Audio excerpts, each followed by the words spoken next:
오늘 주시는 하나님의 말씀은 창세기 8장 20절부터 9장 3절까지의 말씀입니다. 구약성경 신면 내외에 있습니다. 창세기 8장 20절부터 9장 3절까지의 말씀 한 절씩 교독하고 3절을 같이 읽도록 하겠습니다. 제가 먼저 읽겠습니다. 노아가 여호와께 제단을 쌓고 모든 정결한 짐승과 모든 정결한 새 중에서 제물을 취하여 번제로 제단에 드렸더니 여호와께서 그 향기를 받으시고 그 중심에 이르시되 내가 다시는 사람으로 말미암아 땅을 저주하지 아니하리니 이는 사람의 마음이 계획하는 바가 어려서부터 악함이라. 내가 전에 행한 것 같이 모든 생물을 다시 멸하지 아니하리니 땅이 있을 동안에는 심음과 거둠과 추위와 더위와 여름과 겨울과 낮과 밤이 쉬지 아니하리라. 하나님이 노아와 그 아들들에게 복을 주시며 그들에게 이르시되 번성하여 땅에 충만하라.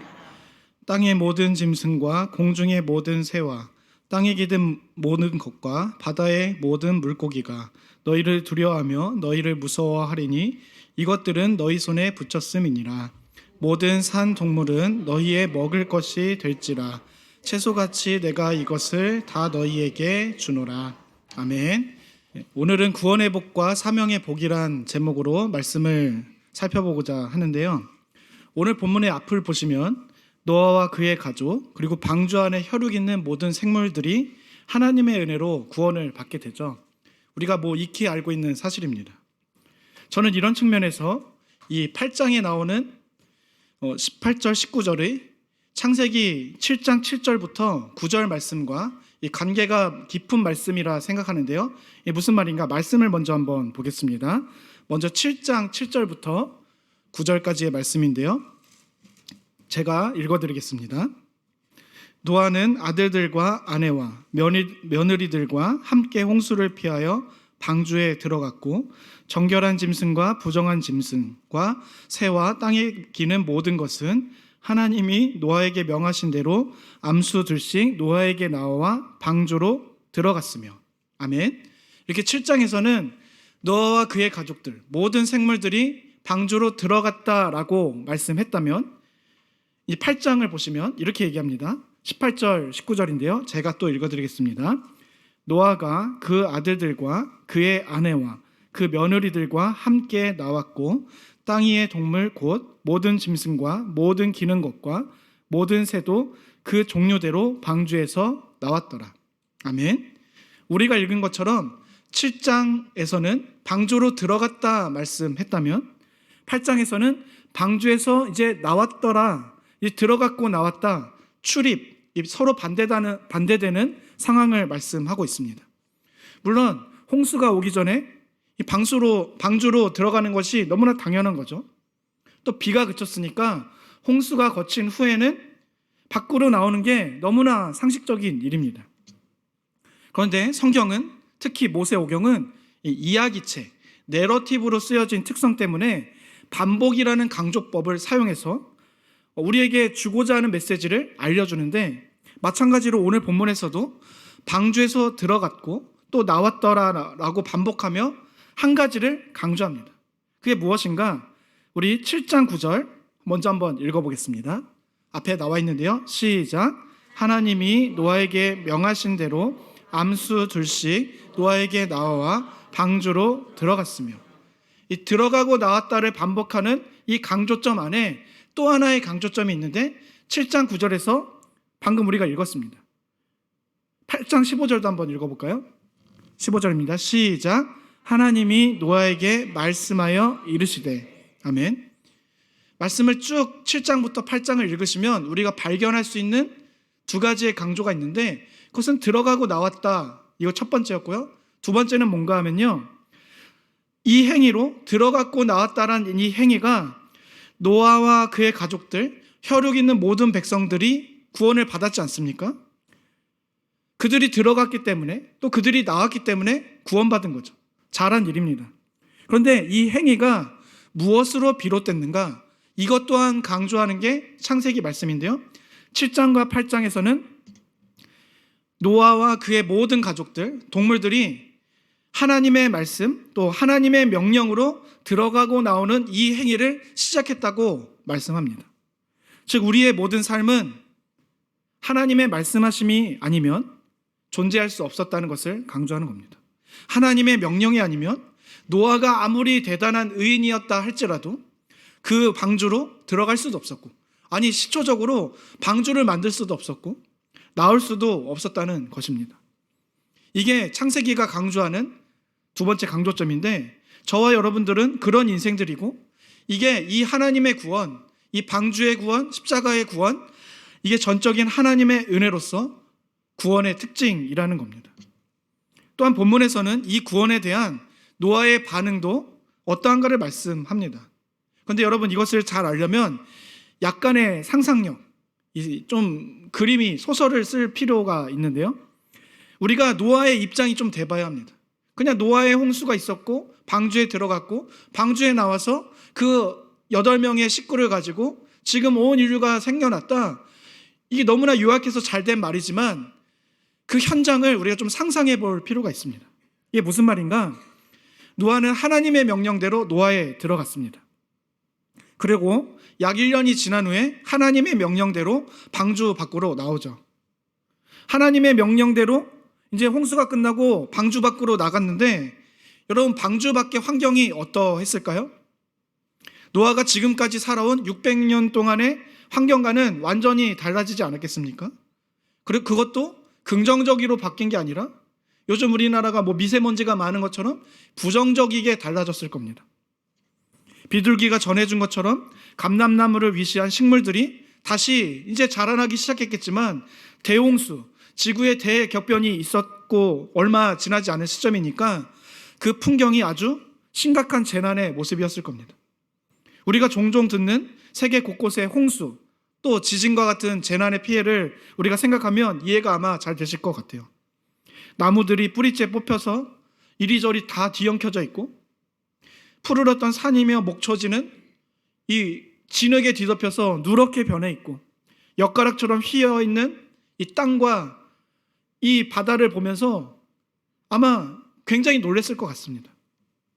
여러분, 이것만 해도 충격인데 더 큰 충격이 무엇이었겠습니까?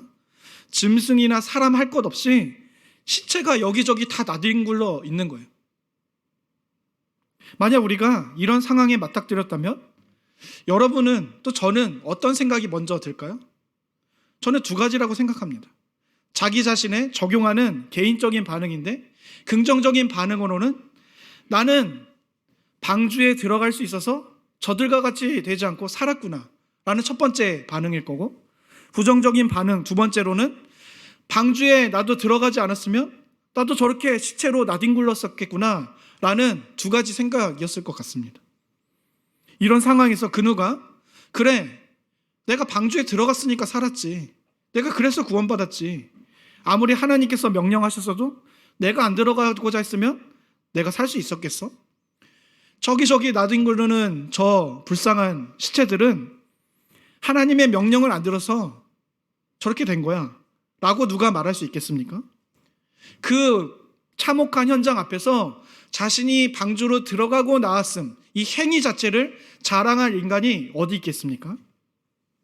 자신도 방주가 아니었으면, 하나님의 말씀하신가 명령이 아니었으면 죽었을 그런 악하고 약한 존재가 분명한데, 그 구원의 현장 속에서 자신의 발걸음을 자랑할 인간은 없을 겁니다. 만약 그런 인간이 있다면 이런 사람을 우리는 뭐라고 얘기합니까? 철없다, 멍청하다, 은혜도 모르는 배은망덕한 인간이라 말할 겁니다.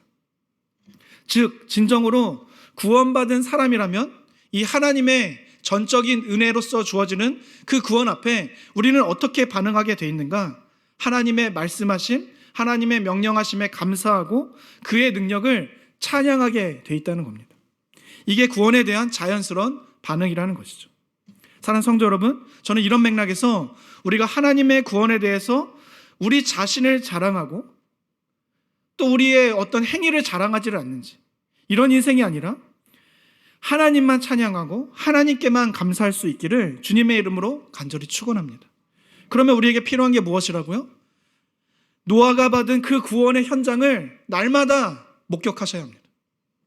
그 구원의 현장에 매일 서셔야 합니다. 참혹한 현장이죠.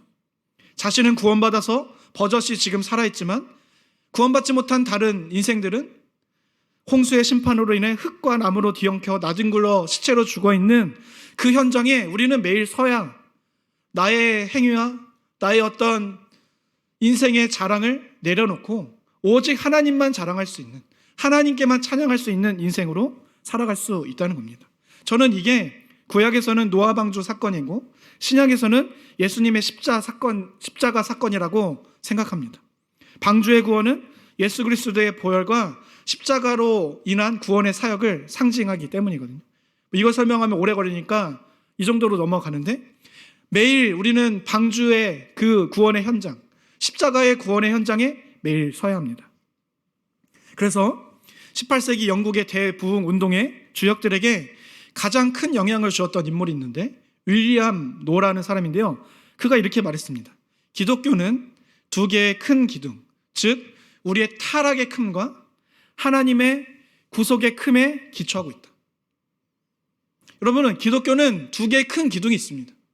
우리의 타락이 얼마나 큰지를 발견하는 겁니다. 그런가 하면 그 십자가 앞에서, 방주의 구원의 참혹한 현장 앞에서 하나님의 구원의 구속의 크심을 발견해야 합니다. 오늘 우리 살림 찬양대가 그런 찬양한 거 아닙니까? 하나님의 구원으로서 방주 앞에 그리고 십자가 앞에 서서 우리의 타락의 큼을 날마다 발견하셔야 돼요. 그리고 동시에 하나님께서 베푸신 그 구원의 크고 놀라우심에 우리는 감격해야 합니다. 저는 우리 모두가 오늘도 하나님의 십자가 구원 앞에 서서 하나님께만 감사할 수 있는 인생, 하나님만을 찬양하는 인생들이 되시기를 주님의 이름으로 간절히 소망합니다. 성도 여러분, 이게 구원의 복으로서 그 복을 대하는 양극단의 반응입니다. 우리 구속의 큼과 우리의 구속의 큼과 우리 타락의 큼을 발견하는 양극단의 반응이잖아요. 나는 방주에 들어갈 수 있어서 살았구나. 나는 방주에 들어가지 않았으면 저렇게 됐겠구나라는 이러한 양극단의 반응인데, 이것은 내적인 반응입니다. 구원의 복으로서 이어서 살펴볼 것은 그래서 이제 외적인 반응인데요. 우리 오늘 본문 8장 20절 함께 읽어보겠습니다. 시작. 노아가 여호와께 제단을 쌓고 모든 정결한 짐승과 모든 정결한 새 중에서 제물을 취하여 번제로 제단에 드렸더니. 아멘. 여러분, 구원을 받으셨습니까? 그런 구원의 복에 대한 자연스러운 반응, 내적인 반응은 우리의 구속의 큼과 타락의 큼을 발견하는 것이었다면, 이 외적인 반응은 은혜로 구원하신 하나님께 실제적으로 예배하는 반응입니다. 우리가 하나님의 전적인 은혜로, 방주로, 신약에서는 예수님의 십자가로 구원받게 되면 외적으로 자연스럽게 나오는 반응이 예배입니다. 우리가 그래서 모인 거죠. 찬송가 23장의 가사처럼 만입이 내게 있으면 그 입 다 가지고 하나님을 찬양하게 되어 있습니다. 또 그 구원의 은혜에 감사해서 하나님께 자신의 가장 소중한 것을 드리죠. 우리의 전인격을 드린다 할 때 우리의 시간과 물질, 건강, 우리의 모든 생각, 우리의 삶 모든 다 드린다고 얘기하지 않습니까? 우리의 전인격을 드리게 되어 있습니다. 그런데 오늘 본문에 보니까 이 노아가 드렸던 예배가 어떻게 또 무엇으로 드려졌는가 하면 제단을 쌓고 번제를 드립니다. 제단은 지금으로 치면 성전이죠. 그리고 신약시대에서 성전은 우리들 자신 아닙니까? 즉 제단을 쌓았다는 것은 우리 자신의 무너졌고 어그러진 부분을 수축했다, 고쳐나갔다는 것입니다. 그런데 성전된 우리 스스로를 고칠 때 성경에서는 하나님께서 우리가 하나님께 구원에 대한 자연스러운 반응으로 하나님께 나아가면 그에 대한 하나님의 반응도 어떠하신가를 역시 말씀하는데, 역대하 7장 14절이거든요. 앞에 있습니다. 함께 읽어보겠습니다. 시작. 내 이름으로 일컫는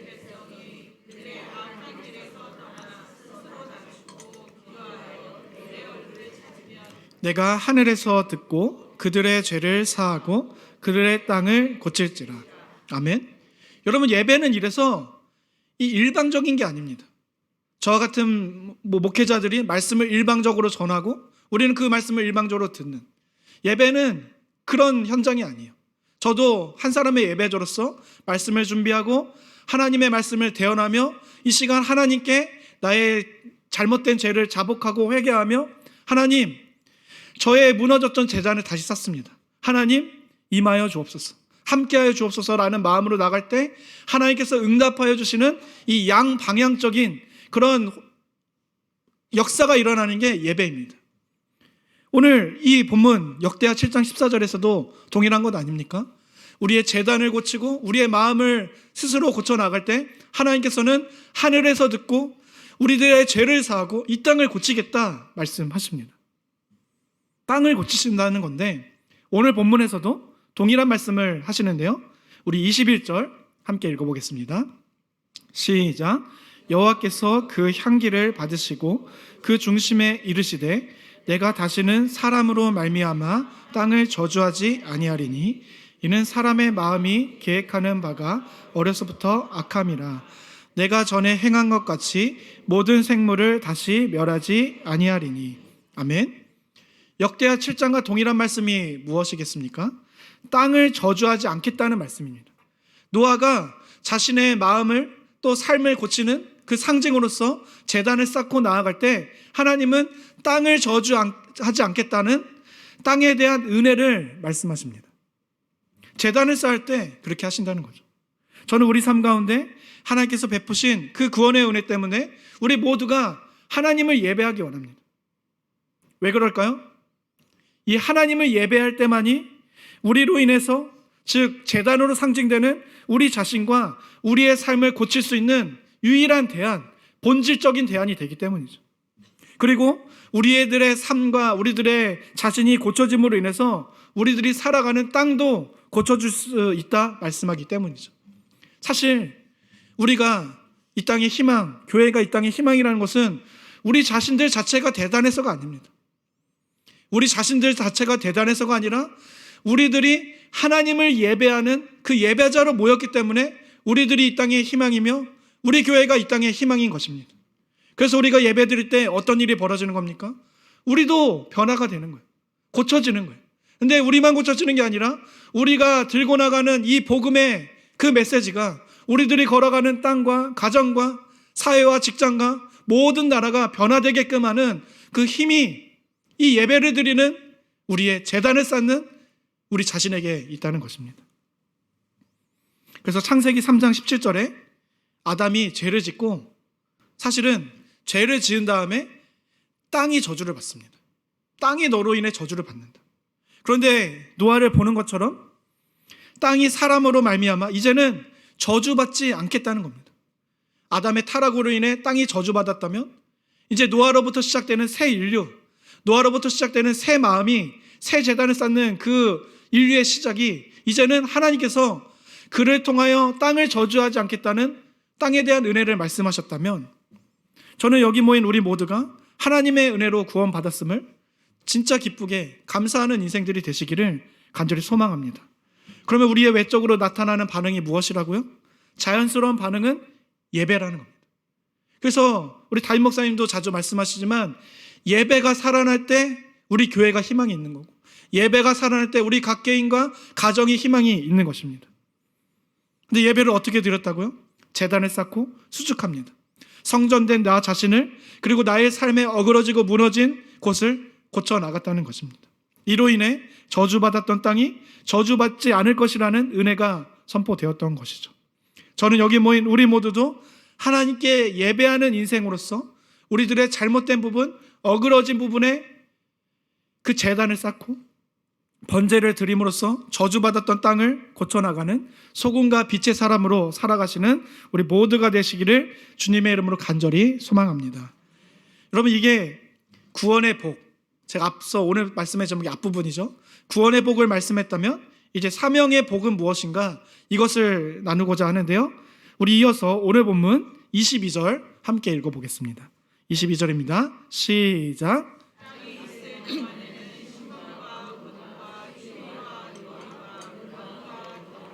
낮과 밤이 쉬지 아니하리라. 아멘. 그러면 22절 말씀은 우리가 앞서 살폈듯이 하나님께서 노아의 예배를 받으시고 다시 땅을 저주하지 않겠다 하신 말씀 뒤에 이어지는 말씀이죠. 또 직접적으로는 내가 전에 행한 것 같이 모든 생물을 다시는 멸하지 않겠다라는 말씀에 이어지는 말씀입니다. 땅을 저주하지 않겠다, 모든 생물을 다시 멸하지 않겠다라는 것은 앞서서 살폈듯이 은혜의 말씀입니다. 우리에게 주신 그 구원의 은혜로서 우리가 이러한 은혜를 받았다. 아담의 타락 이후에 땅이 저주받았다면 이제는 땅을 저주하지 않겠다라는 은혜의 말씀이죠. 죄악으로 가득 차서 꼴보기 싫은 모습이어도 저주하지 않는다, 멸하지 않는다라는 것이어서 용서의 말씀이고 은혜의 말씀일 겁니다.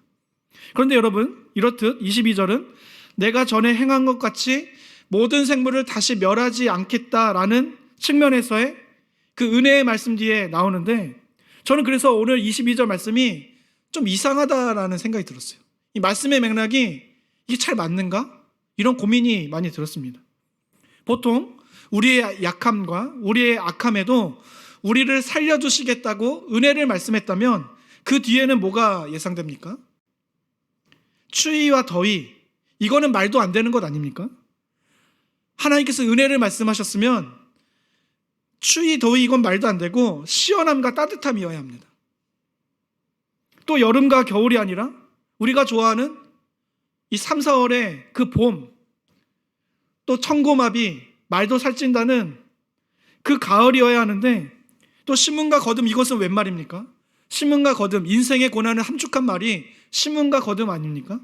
근데 복과 은혜의 말씀 뒤에 이 말씀이 나오면 안 될 것 같은데 하나님께서는 22절 말씀을 그 은혜의 말씀 뒤에 이어서 주신다는 겁니다.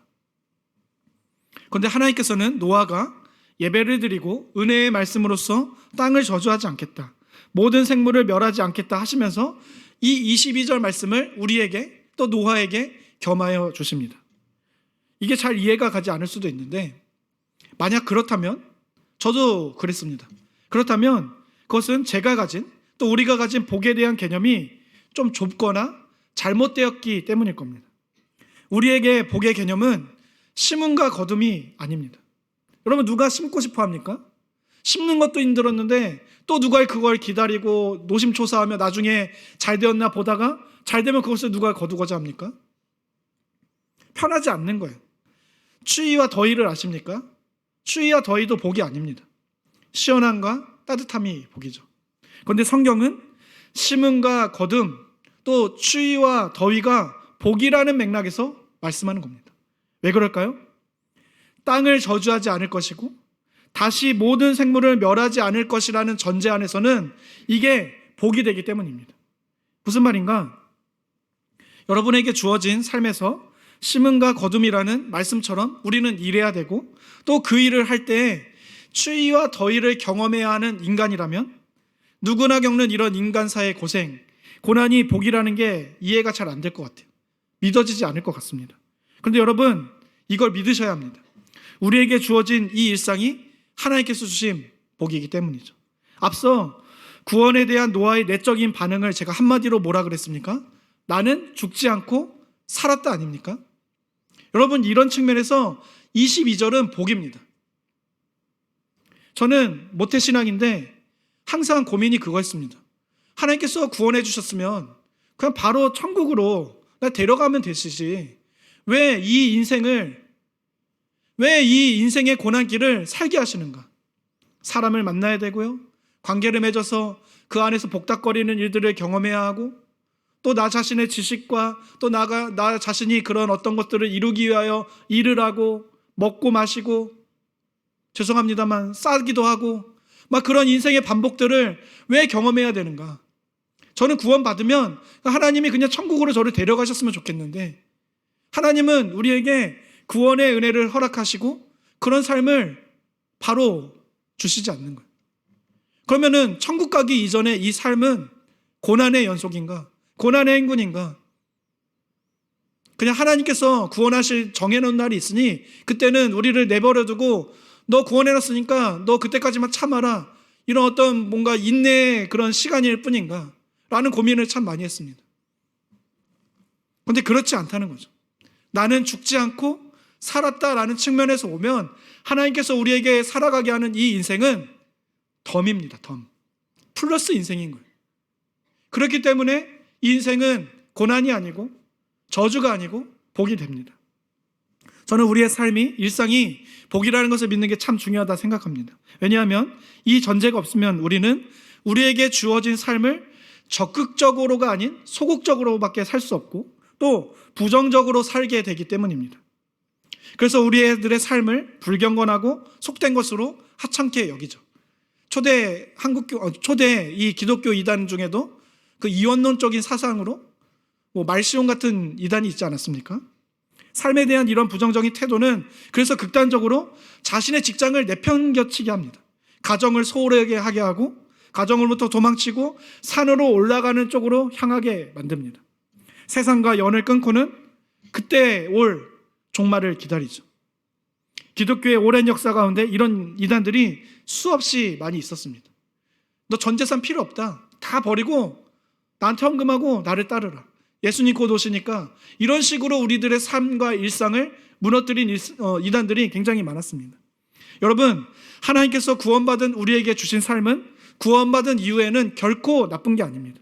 겉으로 보기에는 복이 아닐 수 있지만 과거적으로 죽지 않고 살았다는 측면에서 현재적으로 우리의 연약함에도 또 악함에도 불구하고 하나님께서 우리를 멸하시지 않는다는 측면에서 이것은 복입니다. 이걸 믿고 깨달아야 우리의 삶, 직장, 가정, 학업에 적극적이고 긍정적이게 최선을 다해 살아갈 수 있는 것입니다. 저는 이런 맥락에서 우리에게 주신 모든 삶, 모든 한순간을 복이라 여기시고 또 복이라 믿고 하나님께 대한 자연스러운 외적인 반응으로서 최선을 다하여 우리들의 삶을 정진해 나갈 수 있는 우리 모두가 되시기를 주님의 이름으로 간절히 축원합니다. 그런데 여러분, 하나님께서 주신 복, 그러니까 심음과 거둠, 추위와 더위, 또 여름과 겨울, 낮과 밤이 쉬지 아니하리라는 이 말씀이 우리에게 진정으로 복이 되는 이유가 있습니다. 우리 오늘 본문 22절 다시 한번 읽어보겠습니다. 시작. 땅이 있을 동안에는 심음과 추위와 더위와 여름과 겨울과 낮과 밤이 쉬지 아니하리라. 아멘. 제 전제를 말씀드리느냐고 약간 포장한 부분이 있는데 사실 엄밀히 말하면 심음과 거둠, 추위와 더위는 고생입니다. 쉽지 않은 거예요. 힘이 들죠. 그런데 여기에 이 말씀이 어떻게 복이 될 수 있는가? 심음과 거둠, 또 추위와 더위, 이게 쉬지 아니하라는 것에 기한이 있기 때문입니다. 우리의 인생에 이런 고생과 고난이 쉬지 않을 것이지만 하나님께서 우리를 살려주셔서 살아가는 덤의 인생이지만 그래서 우리가 이게 복이 된다고 말했는데 결국에 고생과 고난이거든요. 그러나 그것이 끝날 날이 있다는 겁니다. 22절 처음에 뭐라고 얘기합니까? 땅이 있을 동안에는 기한이 있는 거예요. 유통기한이 있는 심음과 거둠, 유통기한이 있는 추위와 더위, 낮과 밤, 여름과 겨울이니까 그런 측면에서 이게 복이 된다는 겁니다. 그래서 말씀 요한계시록 21장 1절 보시면 성경의 맨 끝장이죠. 끝장이 아닌가요? 네, 제가 한번 읽어보겠습니다. 또 내가 새 하늘과 새 땅을 보니 처음 하늘과 처음 땅이 없어졌고 바다도 다시 있지 않더라. 아멘. 신천지가 자유 사용하는 요한계시록의 말씀인데 그딴 식으로 사용해서 되는 말씀이 아니라 우리에게 소망과 위로를 주는 말씀입니다. 당시에 로마 황제의 그 극심한 통치가 있었을 때 믿는 백성들을 향하여 하나님께서 요한 사도를 통해 주신 위로와 격려의 말씀이 이 요한계시록의 말씀인데 그 뭐라고 말합니까? 말씀을 보니까 땅이 있을 동안에 라는 말씀 하지 않습니까? 땅이 없어졌다는 거예요. 그 마지막 날이 이를 때 땅이 없어진다. 즉 우리 주 예수 그리스도께서 다시 오셔서 새하늘과 새 땅이 임하는 그날이 땅이 있을 동안에라는 그 기간을 의미한다는 거죠. 예수님께서 재림하시는 그날에 땅이 없어졌다고 말씀하는 것처럼 심음과 거둠, 추위와 더위는 먼저는 하나님께서 우리를 살려주셨다는 측면에서 복이면서 궁극적으로 땅이 없어질 그날까지라는 기한이 있는 것이기 때문에 복이 되는 말씀입니다. 그래서 로마서 8장에서 말씀하기를 이날을 누구도 소망하며 기다리냐? 우리뿐만 아니라 모든 세상 만물의 피조물도 이날을 기다리고 있대요. 우리만 주 예수 다시 오실 그날을 소망하는 게 아니라 이 세상 온 우주 만물들도 예수 그리스도께서 다시 오실 그날을 고대한다고 말씀한다면, 또 피조물도 다 이제까지 함께 탄식하며 고통을 겪고 있다고 말씀한다면, 저는 여기 모인 우리에게 장차 나타날 영광의 날이 있기까지 우리는 주어진 우리의 삶에 또 긍정적이고 적극적일 수 있다 생각합니다. 하나님께서 주신 복으로 이 심음과 거둠이라는 고생과 고난을 충분히 능히 이겨내며 즐거움과 기쁨의 복으로 살아갈 수 있다고 믿습니다. 저는 이런 맥락에서 베드로후서 3장 12절 13절인데요. 우리 함께 읽어볼까요? 시작. 하나님의 날이 임하기를 바라보고 간절히 사모하라. 그날에 하늘에 불이 타서 부러지고 물질이 뜨거운 불에 녹아지려니와 우리는 그의 약속대로 의가에 있는 곳인 새하늘과 새 땅을 바라보도다. 아멘. 예수님께서 다시 오실 그날에 땅으로 상징되는 그 온 우주 만물이 그날에 녹아 없어진다 말씀합니다. 그런데 그날을 우리에게 사모하라고 바라보라고 베드로 사도가 말씀하죠. 여러분, 이게 땅이 있을 동안의 심음과 거둠, 추위와 더위, 그것이 우리에게 날마다 있을 것이지만 이것을 하나님께서 주신 복으로 여길 수 있는, 믿을 수 있는 궁극적인 이유입니다. 저는 여기 모인 우리 모두가 우리에게 주어진 삶이 하나님께서 우리를 살려주셔서 주셨음에 복이라 여기고, 또 궁극적으로 주오실 그날, 그 땅이 없어질 새하늘과 새 땅이 날이 있는 그 기한이 있는 것이기에 복이라 여겨서 오늘도 우리의 삶에 최선으로 주오실 그날까지 함께 손에 손을 잡고 하나님께 영광 돌리는 인생으로 살아갈 수 있기를 주님의 이름으로 간절히 소망합니다. 아멘. 마지막으로 한 가지를 더 말씀드릴까 하는데요. 8장 22절의 사명의 복은 이에 대한 우리의 반응이 우리가 일상에서 겪어내고 또 견뎌내야 하는 측면에서 좀 소극적인 복입니다. 견디고 버티고 이겨내는. 그러나 9장으로 이어지는 복은, 이 9장으로 이어지는 사명의 복은 적극적인 복이라고 할 수 있는데요. 우리 오늘 본문 9장 1절 함께 읽어보겠습니다. 시작. 하나님이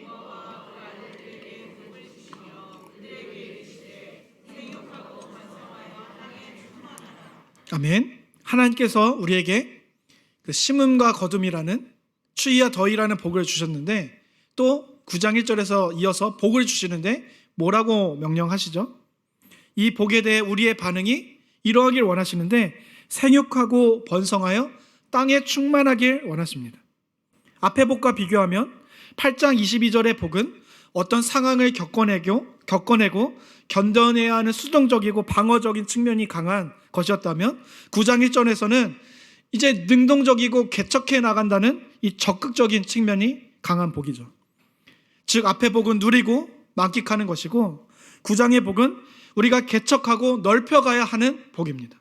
저는 이런 측면에서 9장 1절을 사명의 적극적인 복으로서 복을 주신 궁극적인 이유라고 말씀드리고 싶습니다. 우리에게 하나님께서 복을 왜 주실까요? 생육하고 번성하여 땅에 충만하기 위해서 우리에게 복을 주셨습니다. 그래서 출애굽기 19장 6절에 보시면 이렇습니다. 너희가 내게 대하여 제사장 나라가 되며 거룩한 백성이 되리라. 너는 이 말을 이스라엘 자손에게 전할지니라. 여러분, 제사장 나라라는 것은 무엇입니까? 이 세상을 하나님과 연결시키는 역할을 하는 겁니다. 이 모든 세상의 사람들을 하나님의 뜻대로 인도하라는 뜻이 제사장 나라라는 뜻입니다. 그러니까 하나님께서는 우리에게 복을 주신 이유가 있는데, 복 자체로서 우리에게 복을 주신 게 아니라 그 복이 우리를 통해서 흘러가길 원하셨기 때문에, 사명을 감당하기 원하셨기 때문에 복을 주셨다는 것입니다. 그래서 우리 마지막으로 말씀 한 군데 더 찾아보겠습니다. 베드로전서 2장 9절입니다. 앞에 있습니다. 시작. 그러나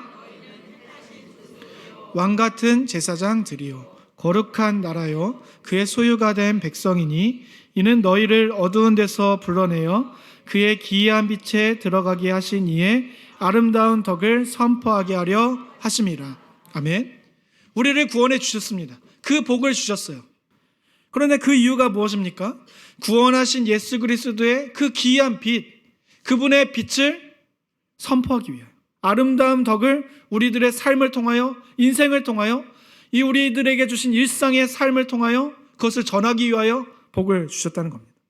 여러분, 앞서서 제가 일상을 하나님께서 주신 구원의 복으로서 누리고 계십니까? 또 그날을 기다리고 계십니까? 라고 물었는데, 그걸 누리고 또 그날을 소망하는 그 복을 주신 궁극적인 이유가 바로 이것입니다. 선한 일을 하기 위해서, 우리를 구원하신 하나님의 아름다운 덕을 선포하기 위해서 주신 것입니다. 오늘 본문의 말로 하면 하나님의 뜻을 널리 선포하기 위해서 생육하고 번성하며 땅에 충만하라는 복, 그 이유로 주신 것입니다. 저는 우리 모두가 하나님의 말씀에 따라 그 복을 받은 자들처럼 하나님의 말씀에 순종하여서 생육하고 번성하여 땅에 충만할 수 있는, 우리들의 일상의 삶 가운데 하나님을 전할 수 있는 그런 귀한 인생들이 되시기를 주님의 이름으로 간절히 축원합니다. 제 마지막으로인데 한 가지가 더 있었네요. 9장 1절에 이 사명의 복에 더 큰 의미가 있습니다.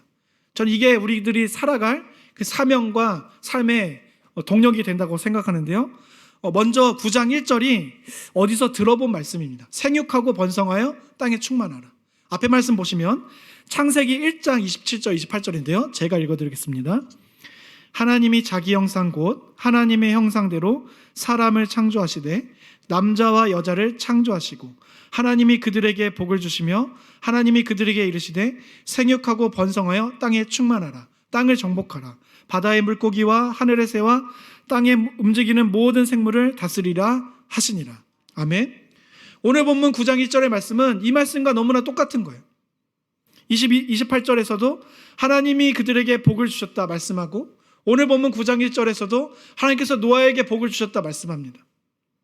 또 생육하고 번성하여 땅에 충만하라 라고 똑같은 말씀이 나오죠. 또 1장에 모든 생물을 다스리라는 말씀도 9장에 보시면 모든 생물이 너희를 두려워할 것이고 이것 모두를 너희 손에 붙였다라고 하는 말씀과 같은 것입니다. 그런데 여러분 아시다시피 창세기 1장 27절 28절 말씀은 하나님께서 아담과 하와를 창조하시고 사람에게 품으셨던 비전입니다. 하나님의 꿈이었습니다. 모든 피조 만물 중에 유일하게 하나님의 형상을 닮은 사람에게 이 하나님의 대리자로서, 청지기로서 이 세상 만물을 하나님의 뜻대로 다스릴 것이라는 그 꿈을, 그 비전을 우리에게 주신 거예요. 그런데 이 비전이 어떻게 됐습니까? 창세기 3장에서 그 아담의 반역으로 인해, 죄로 인해 깨어져 버렸습니다. 그리고 하나님께서는 사람에게 계속 기회를 주시고 지켜보시는데 이 변할 기미가 안 보이는 거예요. 항상 그 계획이 약한 겁니다. 그래서 노아 가족 8명만 빼고 홍수 심판으로 다 쓸어 버리셨던 것 아니겠습니까? 그런데 하나님께서는 홍수 심판으로 또 노아의 가족만 살리신 후에 창세기 1장과 동일한 말씀으로서 이 9장의 1절의 말씀을 하시고 있는 거예요. 그럼 어떤 말씀일까요? 하나님께서 사람에게 대해 내가 너희들 꼴 보기 싫다, 다 쓸어버리겠다 이렇게 말씀하신과 동시에 그 노아를 살리셔서 이 동일한 말씀을 똑같이 주셨다면 어떤 의미일까요? 사람에게 대해 여전히 비전을 갖고 계시고 그 비전을 노아와 그의 가족들을 통해서 다시 이루어가길 원하신다는 것입니다. 여러분 창세기를 또 성경을 계속 읽어나가면 아시겠지만 이 비전을 이룬 사람은, 온전히 이룬 사람은 결국 없었습니다. 아브라함도 이삭도 다윗도 야곱도 그 누구도 하나님께서 계속 비전을 부어주시지만 이룬 사람이 없어요. 그런데도 하나님은 계속해서 사람들에게, 당신께서 택하신 사람들에게 이 비전의 말씀을 계속해서 주십니다. 언제까지 주셨겠습니까? 당신의 아들 예수 그리스도를 십자가에 죽게 하실 때까지 주셨습니다. 그리고 그를 죽음에서 일으켜 세워주셔서 주와 그리스도가 되게 하셔서 성령을 부어주실 때까지 주셨습니다. 성령 받고 난 이후에 어떻게 됩니까? 사람들이 베드로는 예수님을 배반한 인간입니다. 그러나 성령을 받고 난 후에 그 예수님께 고백했던 그 고백대로 초대 예루살렘 교회 목사님이 됩니다. 그 인생을 하나님께 전적으로 드리는 인생으로 살아갑니다.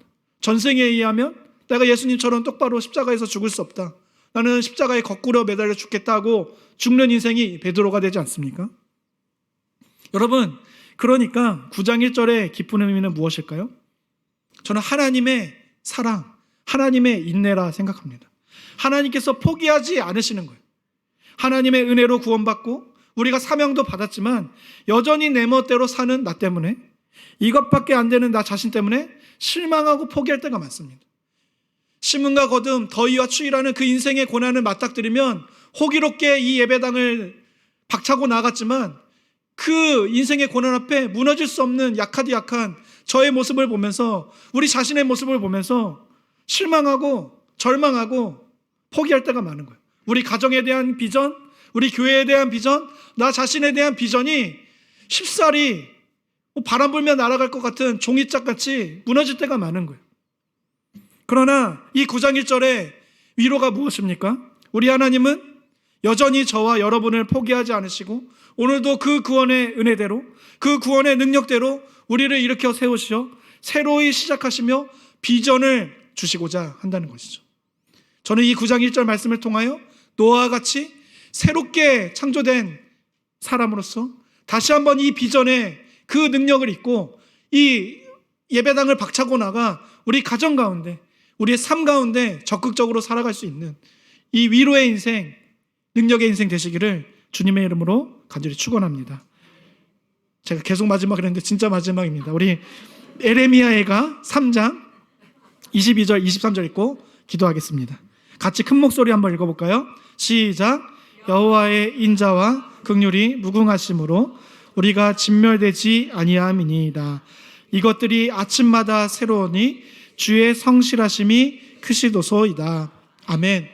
날마다 그 구원의 참혹한 현장, 우리 그 속의 큼과 우리 타락의 큼을 발견하는 그 구원의 방주 앞에, 십자가 앞에 서셔서 이 하나님의 새롭게 하시는, 아침마다 새로우시니 그 주의 성실이 크도소이다 라고 고백할 수 있는 인생들이 되어서 그 주신 구원의 은혜답게, 은혜의 능력으로 우리의 일상을, 우리의 가정을 하나님의 영광된 가정으로, 하나님의 영광된 인생으로 살아가시는 우리 모두가 되시기를 주님의 이름으로 축원드립니다. 기도하시겠습니다.